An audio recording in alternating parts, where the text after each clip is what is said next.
लोगों की दृष्टि में लाना चाहूंगा कि अगर एक एनालिसिस जो हमने किया है कि 100 केसेस से 1000 केसेस की जो टाइम पीरियड जो हमारे देश में करीब 12 दिन लगे हैं, जिस तरह से हमारे केसेस की ग्रोथ हुई है, तो दूसरे देशों में करीब 3500, 5000, 6000 और एज हाई हैज 8000 तक के करीब केसेस आए हैं। ये देश विकसित देश हैं, इनकी पॉपुलेशन इंडिया से कम है और हम प्रगतिशील देश हैं और हमारी जनसंख्या कई गुना ज़्यादा है। इसका एक ही कारण मैं आप लोगों की दृष्टि में लाना चाहूँगा, वो है कि पब्लिक का सहयोग और हमारा कलेक्टिव प्रीएम्प्टिव एक्शन, हमारे efforts in terms of focusing on social distancing and also in terms of lockdown. However, मैं फिर ये बात हाईलाइट करना चाहूँगा कि ये हमारी प्रतिदिन लेने वाली बैटल है। हम एक इन्फेक्शियस डिजीज से डील कर रहे हैं। अगर कोई भी एक व्यक्ति, समाज में कोई भी एक व्यक्ति हमें कोऑपरेट नहीं करता, कोई भी एक व्यक्ति लापरवाही करता है, तो अब तक का जो हमने रिजल्ट पाए हैं, अब तक जो हमारी रिलेटिवली पॉजिटिव स्टेज है, हम फिर से जीरो स्टेज पे आ सकते हैं, हम फिर से फेल हो सकते हैं। तो इसलिए मैं आप सबसे रिक्वेस्ट करूंगा कि हम लोग हर तरीके से 100% अलर्ट रहें, 100% एफर्ट रखें कि जो गाइडलाइंस, जो डायरेक्शंस और जो डूज एंड डोंट्स सरकार की तरफ से पब्लिक में हम सबको बता रहे हैं, कृपया करके उन गाइडलाइंस का 100% अमल हो। हम इसमें 99% भी अमल जो है वो हमारे एफर्ट्स को फिर से हमें बेकार कर देगा। इसके लिए आप सबका सहयोग हमारे लिए बहुत जरूरी है। इस केस में मैं आपकी दृष्टि में फिर से लाना चाहूँगा कि दुनिया भर के केसेस को अगर हम देखें तो ऐसे केसेस भी पाए गए हैं कि एक व्यक्ति ने 100 और 100 से ज़्यादा लोगों को इन्फेक्ट किया और इन टर्न उन लोगों ने जाकर बाकी कई हजारों लोगों को इन्फेक्ट किया। तो कारण ये रहा कि एक व्यक्ति की लापरवाही से पूरे देश में वहां पर महामारी के रूप में कोविड-19 बीमारी फैल गई है। जैसा मैंने आपको पहले भी बताया है कि आज जरूरी है कि हमारे सबके कंटिन्यूड पॉजिटिव एफर्ट्स 100% सिंसियरिटी से देश को इस बीमारी से निजात दिलाने के लिए लगे रहें। साथ ही मित्रों, जैसे मैंने आपको कल भी बताया था कि कोविड के रिलेटेड इश्यूज में गाइडेंस देने के लिए 10 एम्पावर्ड ग्रुप सीनियर ऑफिशियल्स के अंडर में बनाए गए हैं, जो फोकस कर रहे हैं मेडिकल इमरजेंसी मैनेजमेंट पर, हॉस्पिटल लॉजिस्टिक्स मैनेजमेंट पर, केस मैनेजमेंट पर, कम्युनिटी मोबिलाइजेशन और इन्वॉल्वमेंट।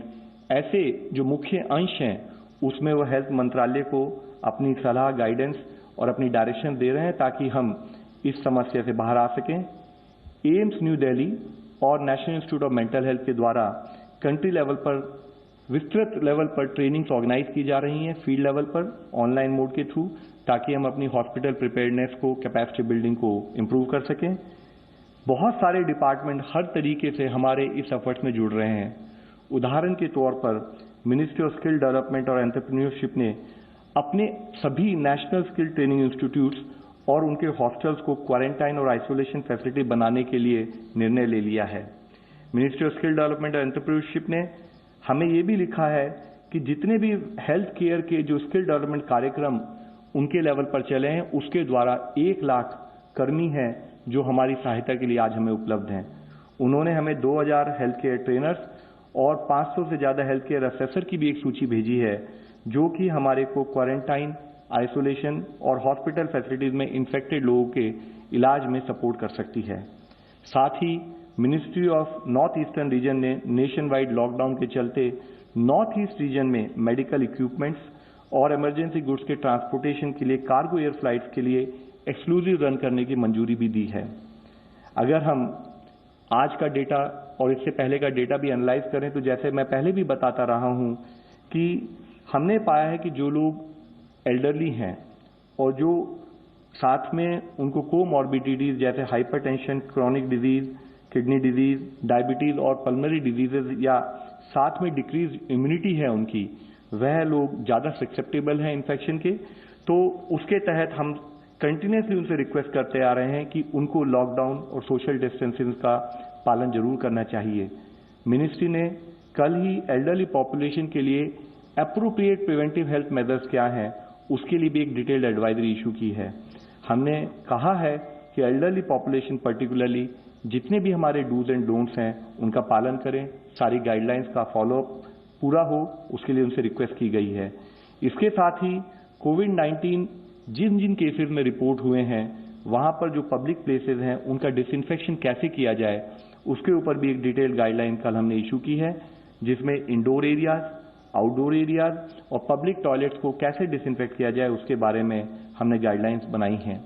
मैं आप सबके द्वारा सभी को सूचित करना चाहूंगा कि ये जो हमारी गाइडलाइंस हैं ये हमारी वेबसाइट mohfw.gov.in पर भी उपलब्ध हैं।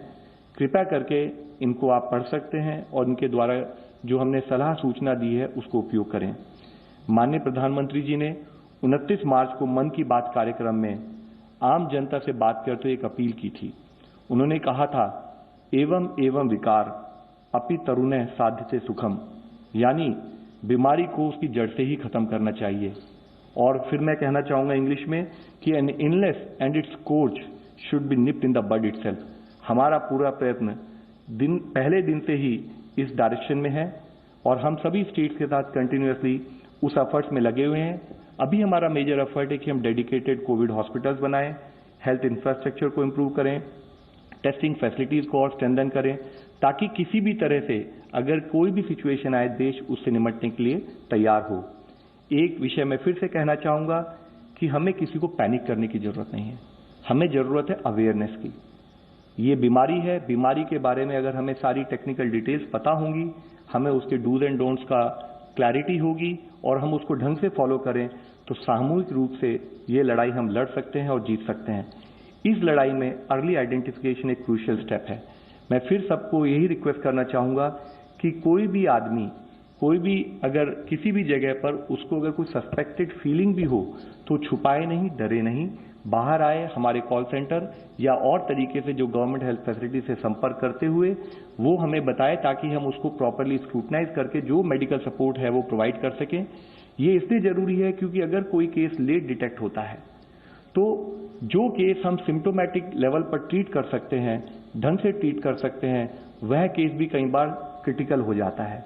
तो प्लीज हमें हेल्प करें कि आप हमारे को टाइम पे सपोर्ट दें, टाइम पर अर्ली आइडेंटिफिकेशन में हमारी हेल्प करें और हम यूनाइटेड इस बैटल को लड़ सकें। इस आशा के साथ जैसे कि अब तक हम लोग करते रहे हैं, आगे भी हम लोग उसी तरह से एफर्ट करेंगे। मैं आप लोगों से और आपके द्वारा सभी से विनती करना चाहता हूं। धन्यवाद। धन्यवाद।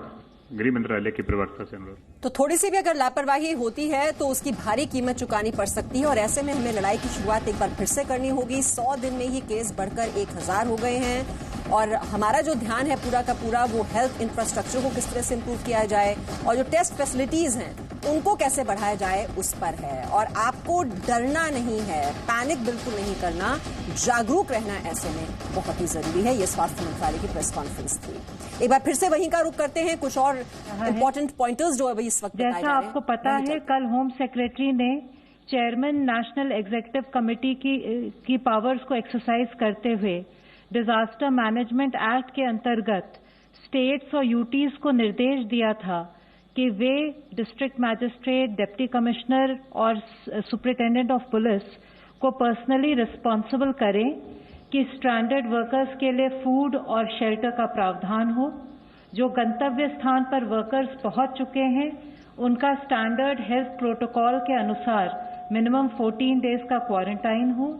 सभी एम्प्लॉयर्स लॉकडाउन पीरियड के लिए वर्कर्स को उनके वर्क प्लेसेस पर ड्यू डेट पर बिना डिडक्शन के पूरी वेजेस दें और वर्कर्स जो रेंटेड अकोमोडेशन में रह रहे हैं उनसे 1 महीने का रेंट लैंडलॉर्ड ना मांगे, वो उनसे अकोमोडेशन खाली ना कराएं। अभी माइग्रेंट वर्कर्स की स्थिति नियंत्रण में है।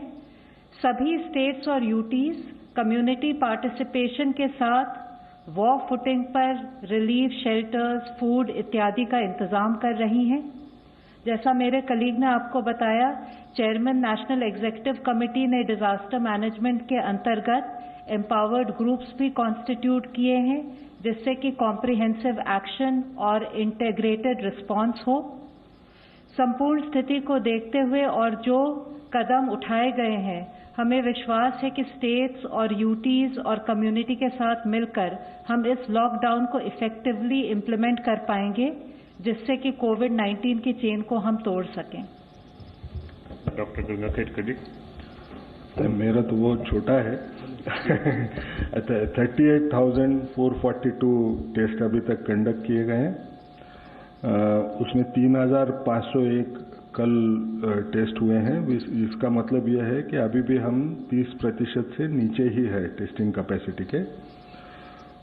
115 जो ICMR नेटवर्क में के लैब्स हैं वो आज फंक्शनल हैं। 47 प्राइवेट लैब्स को हमने परमिशन दी है।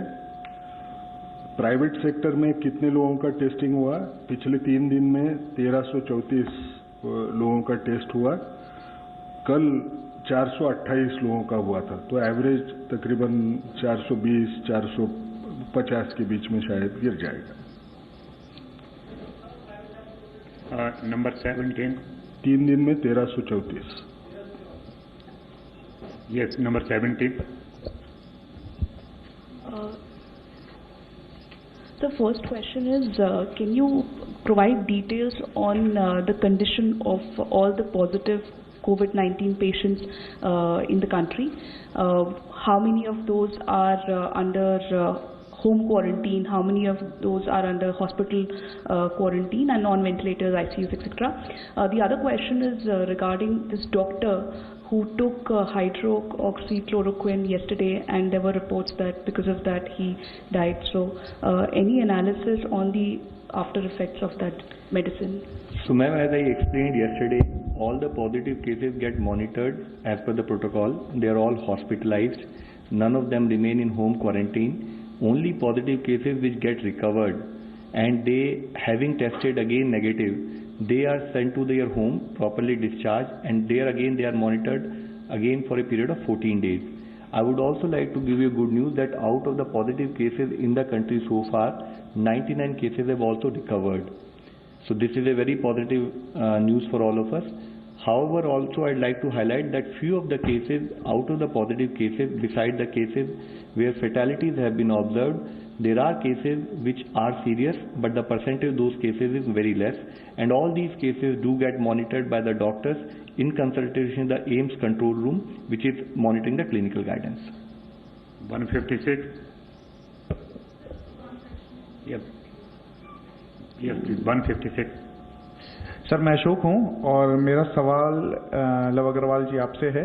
एक तो ये रिपोर्ट बता रही है कि लिमिटेड कम्युनिटी ट्रांसमिशन भारत में शुरू हो गया है। तो ये दिहाड़ी मजदूरों के लिए खाने पीने की और रहने की व्यवस्था की गई है, इसके बारे में जानकारी दी गई और साथ ही साथ अब किस तरह से जो हेल्थ इंफ्रास्ट्रक्चर है उस पर ध्यान दिया जा रहा है। कितनी लैब्स अभी फंक्शनल हैं, जो निजी लैब हैं वो लगभग 47 हैं और उसके बाद से कई लोगों को इंडिविजुअली क्वारंटीन पे भेजा गया है।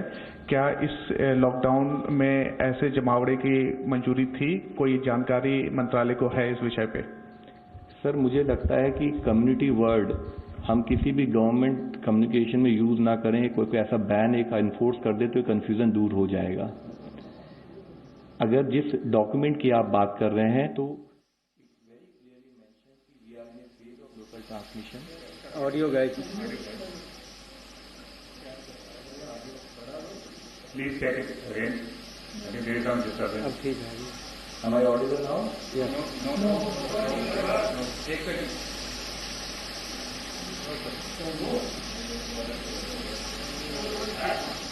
वहाँ पे कुछ टेक्निकल प्रॉब्लम आ रही है और आवाज हम तक नहीं पहुंच पा रही है, लेकिन अहम बात यह है कि जो हेल्थ इंफ्रास्ट्रक्चर है, कितने टेस्टिंग हुई हैं, अब वो उसका ब्यौरा दिया जा रहा है वहां पर। और जो निजी लैब्स हैं उनकी जो संख्या है वो 47 है जहां पर जाकर ये टेस्ट हो सकते हैं। I think we have to come out of this semantics and we have used the word in a very limited context in a way to highlight what we are going to do action.